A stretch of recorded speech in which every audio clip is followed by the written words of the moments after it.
अब आप अंदाजा करें, उनके खुतबे का अंदाजा करें कि एक दिन मौलाए कायनात ने कहा, मौलाए कायनात कहते हैं हसन आज खुतबा तुम दोगे, हसन आज खुतबा तुम दोगे।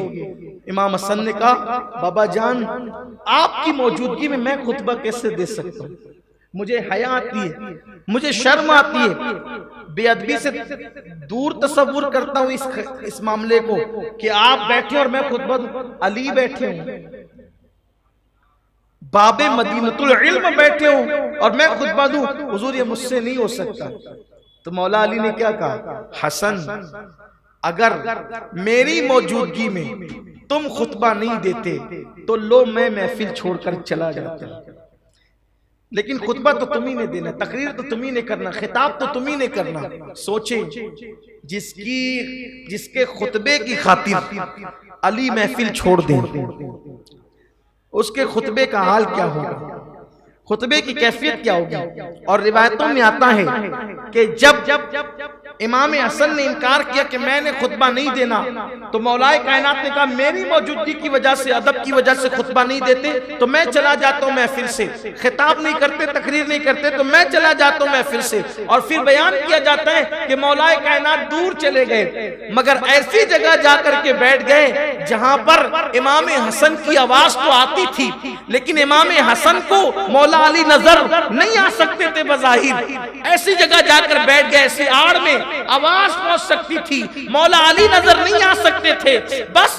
खुतबा शुरू हुआ और खुतबा सुनते रहे। जब खुतबा मुकम्मल हुआ तो मौलाए कायनात ने कहा हसन तेरे खुतबे में नबी के खुतबे की चाशनी महसूस करता हूं, तेरी आवाज में प्यारे महबूब की आवाज की चाशनी महसूस करता हूं। यह था इमाम हसन पाक का खुतबा। तो इमाम हसन पाक ने जब खुतबा दिया तो पहला खुतबा आपका ये था खिलाफत की कुर्सी संभालने के बाद कि लोगों मेरे हाथ पे बैत कर रहे हो तो इस तरह बैत करो कि मैं जिससे जंग करूंगा तुम भी जंग करोगे और मैं जिससे सुलह करूंगा तुम भी सुलह करोगे। तो कूफी आपस में सरगोशी करने लगे, इनका लड़ने का इरादा नहीं है क्योंकि इस सुलह की बात कर रहे हैं, ये सुलह ही करेगा माअज़ल्लाह। कूफी तो यही कूफी है ना, ये कूफियों का हाल यही था।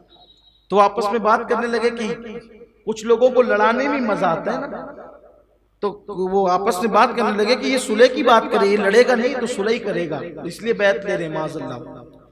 और इमाम हसन ने पहली बात क्लियर कर दी थी कि जिससे मैं जंग करूंगा तुम्हें जंग करना है, जिससे सुलह करूंगा तुमने सुलह करना है। फिर लोगों ने बैत भी की और लश्कर के साथ भी चले।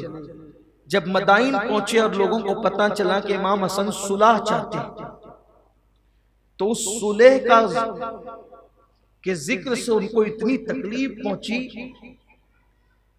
कि वो लोग बगैर इजाजत के इमाम हसन के खैमे में चले गए। ये तो पहली बेअदबी थी, बल्कि पहली बेअदबी तो ये थी कि इमाम के मौकिफ के खिलाफ मौकिफ कायम करना। दूसरी बात यह कि इमाम हसन के खैमे में इजाजत के बगैर चले जाना, और जाने के बाद इमाम हसन पाक उस वक्त नमाज में मसरूफ थे, हालत नमाज में थे, उनके पैर के नीचे से मुसल्ला खींच लिया। अब मुसल्ला खींच कर इमाम हसन पाक के मुंह पे तमाचे मारे हालत नमाज में कोफियों ने।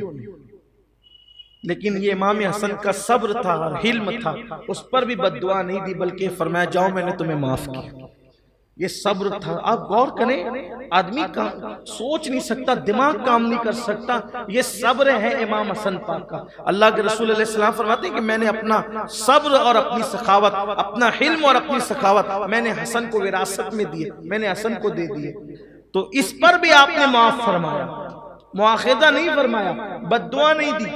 जिंदगी में कभी किसी को पलट कर कुछ कहा नहीं, किसी पे गुस्से में नहीं आए, कभी किसी के गुस्से में आके कुछ नहीं कहा। एक बंदे को कहा, जनाब अम्र इब्न उस्मान से जायदाद के मामले में, जमीन जायदाद के मामले में थोड़ी नाराजगी हो गई थी, तस्विया चाहते थे, सुलह चाहते थे, लेकिन वहां भी सुलह ही चाहते थे, वो तैयार नहीं थे। तो बहुत गुस्से में आ गए, बहुत गुस्से में आ गए, और बहुत गुस्से में एक जुमला कहा, वो जुमला जरा सुन लें। बहुत गुस्से में हम क्या कहते हैं, जब गुस्से में नहीं होते तो क्या कहते हैं वो सोचें।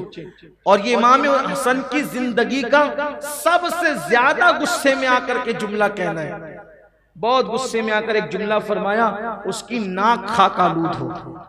सबसे ज्यादा गुस्से में यही जुमला था, सबसे ज्यादा नाराजगी में यही जुमला था, इसके अलावा किसी को कोई जुमला ही नहीं।